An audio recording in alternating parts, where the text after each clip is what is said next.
ਇਹ ਹੜ੍ਹ ਮੈਨ ਮੇਡ ਨੇ ਜਾਂ ਫਿਰ ਨੈਚੁਰਲ ਨੇ? अगर नेचुरल की बात करें तो 15 से 25% नेचुरल हो सकते हैं, लेकिन ज़्यादातर जो मैन मेड डिजास्टर हम क्रिएट करते हैं वो कैसे करते हैं। एक तो हमने सड़कों का जाल जो बिछाया उसके नीचे से पानी के फ्लो के लिए जगह नहीं छोड़ी।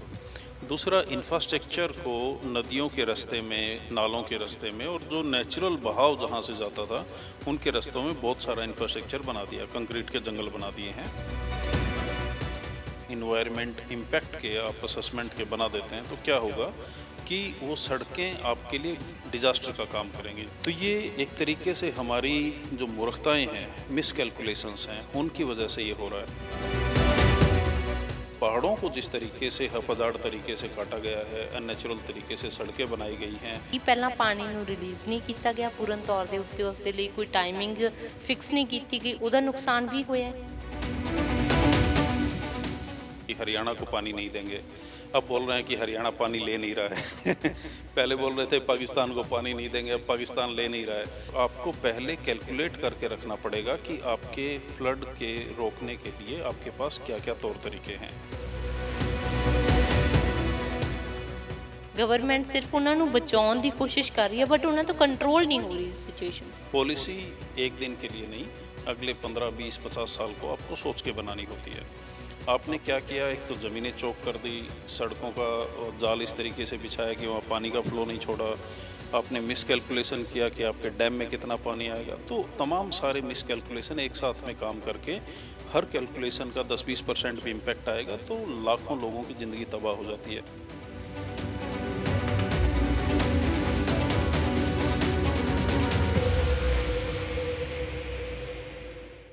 ਪੰਜਾਬ ਭਰ ਦੇ ਵਿੱਚ ਹੜ੍ਹ ਦੀ ਸਥਿਤੀ ਬਣੀ ਹੋਈ ਹੈ ਤੇ ਲਗਭਗ 7 ਤੋਂ 8 ਜ਼ਿਲ੍ਹੇ ਇਸ ਹੜ੍ਹ ਦੀ ਲਪੇਟ 'ਚ ਆ ਗਏ ਨੇ। ਵੱਡਾ ਨੁਕਸਾਨ ਹੋਇਆ ਹੈ। ਸਿਆਸਤਦਾਨ ਹਾਲੇ ਵੀ ਸਵਾਲ ਖੜੇ ਕਰ ਰਹੇ ਨੇ।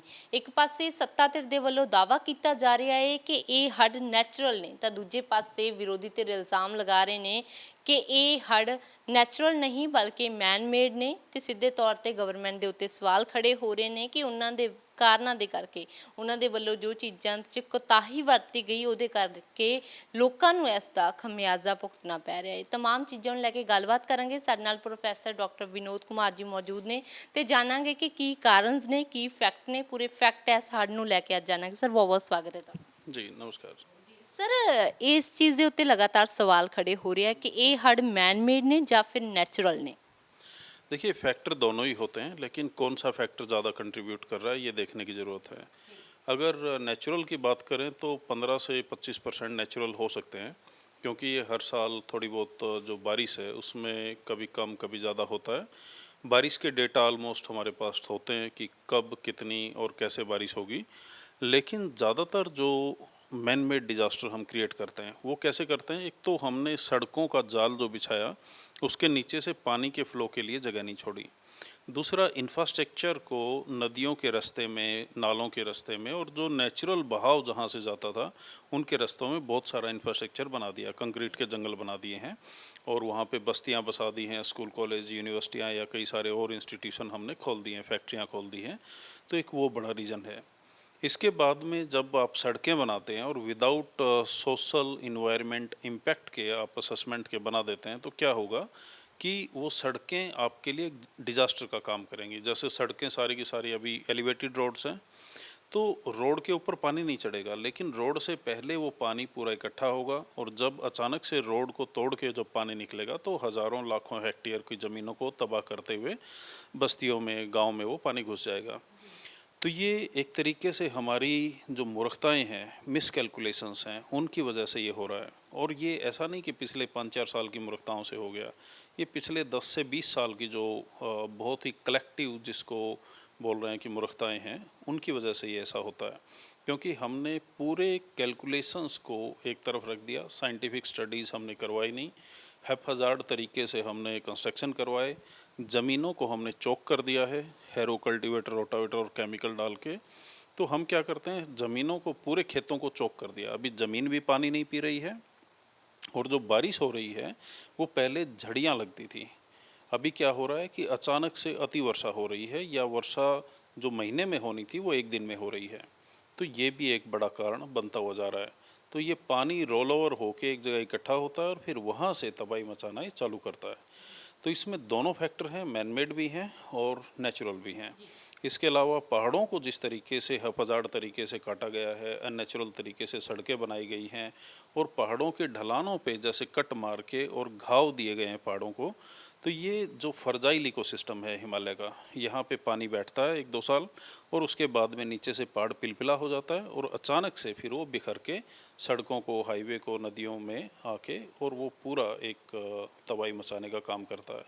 तो कुल मिला के हमें एक इकोलॉजिकल और इन्वायरमेंटल तरीके से सोशल इम्पैक्ट करना पड़ेगा इस चीज़ों का, और जो हम गलतियां कर रहे हैं उनसे बचना पड़ेगा। नहीं तो ये डिज़ास्टर अभी तो ट्रेलर है, अभी तो केवल जो अपने सरहदी इलाके हैं उन्हीं में पानी भरा है, उसके बाद में पूरे अपना नॉर्थ इंडिया में तबाही ला सकते हैं इसकी वजह से। ਦੂਜੇ ਪਾਸੇ ਸਰ ਇਹ ਵੀ ਸਵਾਲ ਖੜਾ ਹੋ ਰਿਹਾ ਹੈ ਕਿ ਪੰਜਾਬ ਦੇ ਜੋ ਦਰਿਆ ਨੇ ਉਹ ਇਸ ਸਮੇਂ ਬਹੁਤ ਜ਼ਿਆਦਾ ਹਾਈ ਫਲੋ ਦੇ ਉੱਤੇ ਨੇ, ਲਗਾਤਾਰ ਨੁਕਸਾਨ ਨੇੜੇ ਦੇ ਪਿੰਡਾਂ ਦਾ ਹੋ ਰਿਹਾ ਹੈ, ਪਰ ਉਸ ਦੇ ਨਾਲ ਹੀ ਇਸ ਦਾ ਕੀ ਕਾਰਨ ਹੈ? ਕੀ ਪਹਿਲਾਂ ਪਾਣੀ ਨੂੰ ਰਿਲੀਜ਼ ਨਹੀਂ ਕੀਤਾ ਗਿਆ ਪੂਰਨ ਤੌਰ ਦੇ ਉੱਤੇ, ਉਸ ਦੇ ਲਈ ਕੋਈ ਟਾਈਮਿੰਗ ਫਿਕਸ ਨਹੀਂ ਕੀਤੀ ਗਈ, ਉਹਦਾ ਨੁਕਸਾਨ ਵੀ ਹੋਇਆ ਹੈ? देखिए, साइंटिफिक तरीके से ही हम मैनेज कर सकते हैं इन सब चीज़ों को। हमें पहले पता था कि हमारे डैम कितने बड़े हैं, उनमें कितना पानी आएगा, बरसात कितनी होनी है, ये भी पहले पता हुआ था। और हमें पहले ये पता था कि कितना पानी रिलीज कर देने से हम पानी को रोक पाएंगे या नहीं। तो ये सारी मिसकैलकुलेशन कुछ आपको कुछ दिन पहले की याद होगी कि हरियाणा को पानी नहीं देंगे, अब बोल रहे हैं कि हरियाणा पानी ले नहीं रहा है पहले बोल रहे थे पाकिस्तान को पानी नहीं देंगे, अब पाकिस्तान ले नहीं रहा है। तो आप क्या कर रहे हैं, पानी इतना फ्लो में जब चलता है तो आप उसको रोक नहीं सकते हैं, और आपको पहले कैलकुलेट करके रखना पड़ेगा कि आपके फ्लड के रोकने के लिए आपके पास क्या क्या तौर तरीके हैं। जो हमारे डैम हैं जैसे बैराज है या फिर ये अपना बड़े डैम्स हैं जितने भी, नंगल डैम है, बागड़ा नंगल डैम, इन सब में पहले से कैलकुलेटेड पानी होना चाहिए, कम से कम मात्रा पानी की होनी चाहिए ताकि बरसात का सारा पानी यहाँ पे रुक पाए। बरसात बहुत होती है यहाँ पे। इसके साथ साथ में हम क्या कर रहे हैं कि धान के इलाके को बढ़ाते जा रहे हैं और बरसात से पहले, मानसून से जस्ट पहले हम पानी का खेतों को पानी से भर देते हैं। तो इससे क्या होता है कि नीचे फ्यूम्स बनती हैं, ह्यूमिडिटी बनती है और बरसात का पूरा इकोसिस्टम इससे डिस्टर्ब हो जाता है। तो इनिशियली जो स्टार्टिंग का दौर है उसमें बारिश कम होगी और उसके बाद में जब बारिश होगी तो तबाही मचाते हुए होगी, तो फिर वो बाढ़ का रूप धारण कर लेगी। तो हमने क्या किया, एक तो कितना पानी को हम रोक सकते हैं उसका मिसकैलकुलेशन किया, दूसरा हमें कितना पानी को कहाँ डाइवर्ट करना है वो मिसकैलकुलेशन किया, नदी नालों के ऊपर जो कब्जा कर रखा है उसको हमने छुड़वाया नहीं, पानी के बहाव का जो साइंटिफिक कैलकुलेशन है उसको हमने नहीं नापा, इसके बाद में जिन नालों में गाद भरी पड़ी उनको साफ़ नहीं करवाया। और ज़मीन का जो साइंस है वो बड़ा ही इंटरेस्टिंग है।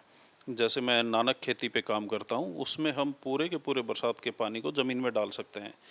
तो ग्राउंड वाटर रिचार्ज की बड़ी समस्या है अपना पंजाब में और पूरे नॉर्थ इंडिया में, अभी तो पूरे देश में हो गई है। तो ये इतना बाढ़ आने के बाद में आपको लग रहा है कि ग्राउंड वाटर रिचार्ज होगा, वो बिल्कुल नहीं होगा, क्योंकि असी हार्ड पैन बना के बैठे हैं, है ना। हार्ड पैन इतना हार्ड है कि जितनी सड़क हार्ड होती है, तो उन्होंने बनना पड़ेगा, तोड़ना पड़ेगा। उसको तोड़ने के लिए आपको सब सोइलर या चीजल हल का इस्तेमाल करना पड़ता है। आप हर बार जो केमिकल डाल रहे हैं, आपको क्या लग रहा है कि वो ऐसे ही कहीं चला जाता है? वो सारा का सारा ज़मीन में बैठा हुआ, और जो बरसात का पानी है बिल्कुल भी सीपेज करके नहीं जाता है थले। ਸਰ ਉਸ ਦੇ ਨਾਲ ਇਸ ਸਮੇਂ ਦੀ ਜੋ ਸਥਿਤੀ ਬਣੀ ਹੋਈ ਹੈ, ਇਸ ਨੂੰ ਕੰਟਰੋਲ ਕਰਨ ਦਾ ਕੋਈ ਰਾਹ ਹੈਗਾ ਹੈ? ਕਿਉਂਕਿ ਗਵਰਨਮੈਂਟ ਸਿਰਫ ਉਹਨਾਂ ਨੂੰ ਬਚਾਉਣ ਦੀ ਕੋਸ਼ਿਸ਼ ਕਰ ਰਹੀ ਹੈ, ਬਟ ਉਹਨਾਂ ਤੋਂ ਕੰਟਰੋਲ नहीं हो रही सिचुएशन। देखिए, कंट्रोल एक दिन में नहीं होता है और ये पॉलिसी का मामला है। पॉलिसी एक दिन के लिए नहीं, अगले 15, 20, 50 साल को आपको सोच के बनानी होती है। आपने क्या किया, एक तो ज़मीनें चौक कर दी, सड़कों का जाल इस तरीके से बिछाया कि वहाँ पानी का फ्लो नहीं छोड़ा, आपने मिसकैलकुलेशन किया कि आपके डैम में कितना पानी आएगा। तो तमाम सारे मिसकैलकुलेशन एक साथ में काम करके हर कैलकुलेशन का 10-20% भी इम्पैक्ट आएगा तो लाखों लोगों की ज़िंदगी तबाह हो जाती है। और पंजाब में जो बाढ़ आते हैं, इससे नई ज़मीनें भी बनती हैं, नई मिट्टी भी आती है और वो एक नया जीवन भी देती है पंजाब को। लेकिन जिस तरीके से अभी बाढ़ आ रहे हैं वो बहुत ही ख़तरनाक हैं। उससे जान माल का नुकसान इतने बड़े लेवल पे हो रहा है कि उसकी भरपाई 5 साल में भी किसान नहीं कर पाएंगे और आम लोगों के घर तबाह हो जाएंगे। तो तो हमें क्या करना है, बाढ़ आए कोई दिक्कत नहीं है, लेकिन वो कैलकुलेटेड होने चाहिए।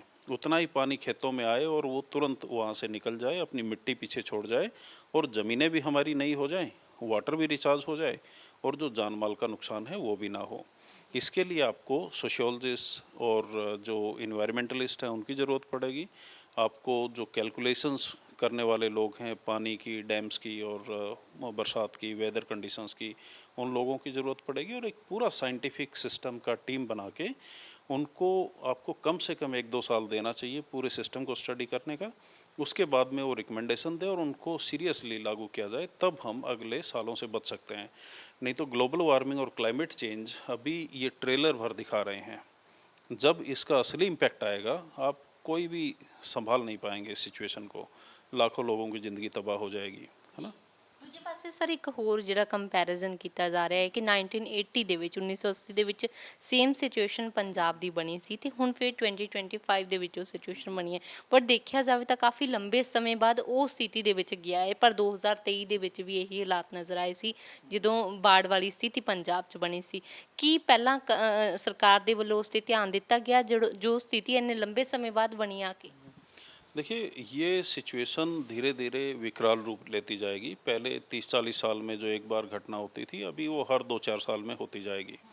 इसके पीछे ग्लोबल वार्मिंग और क्लाइमेट चेंज एक बड़ा मसला है और वो मसले को बढ़ाने के लिए हमारे हज़ार्ड तरीके से जो हम बिल्डिंगें बना रहे हैं, पहाड़ों को काट रहे हैं, पहाड़ों पे बादल फट रहे हैं।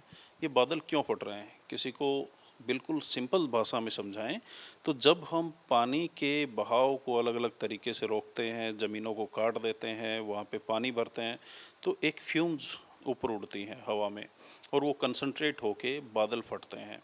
जैसे धान के खेतों में हम पानी भरते हैं, तो वो ऐसा मत समझिए कि ये अननेचुरल तरीका है ये खेती करने का, है ना? और जो पानी हम भरते हैं, ये धान का इलाका है ही नहीं पूरा पंजाब।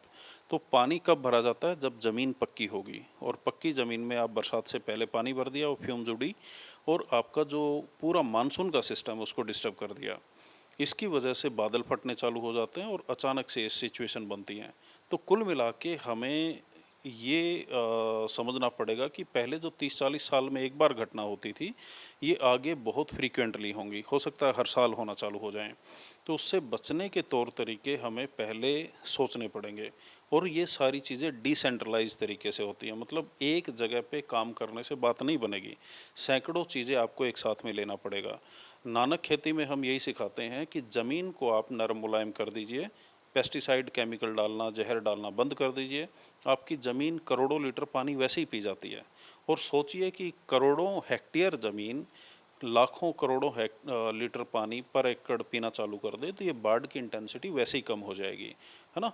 और जो ये पुल बने हैं, सड़कें बनी हैं, इनके नीचे से हर जगह पे छोटी छोटी पुलियाँ होनी चाहिए। उनको किस तरीके से डाइवर्ट करना है, उनका पानी का रास्ता क्या होगा, वो तमाम सारी कैलकुलेशन होने चाहिए। तो तब जाके सिचुएशन कंट्रोल होगी। नहीं तो आगे का मेरा मानना ये है कि जिस तरीके से फर्जाइल हिमालयन इकोसिस्टम हिमाचल का या उत्तराखंड का या ऊपर का जो जम्मू का इलाका है, जिस तरीके से उसको डिस्ट्रॉय किया जा रहा है, वो अचानक से इतनी बड़ी तबाही और बाढ़ लेके आएगा एक दिन कि हम पूरा नॉर्थ इंडिया को बह जाएगा। ਜੀ ਬਹੁਤ ਧੰਨਵਾਦ ਤੁਹਾਡਾ। ਬਿਲਕੁਲ ਜਿਸ ਤਰ੍ਹਾਂ ਦੀ ਸਥਿਤੀ ਇਸ ਸਮੇਂ ਬਣੀ ਹੋਈ ਹੈ, ਜੇਕਰ ਚੀਜ਼ਾਂ ਵੱਲ ਧਿਆਨ ਨਾ ਦਿੱਤਾ, ਇਸ ਨੂੰ ਕੰਟਰੋਲ ਨਾ ਕੀਤਾ ਤਾਂ ਆਉਣ ਵਾਲਾ ਸਮਾਂ ਜਿਹੜਾ ਹੈ ਉਹ ਕਾਫੀ ਖਤਰਨਾਕ ਰਹਿਣ ਵਾਲਾ ਹੈ। ਵੀਡੀਓ ਜਰਨਲਿਸਟ ਲਾਲਤਾ ਪ੍ਰਸਾਦ ਦੇ ਨਾਲ ਇੰਦਰ ਸਿੱਧੂ, ABP ਸਾਂਝਾ, ਚੰਡੀਗੜ੍ਹ।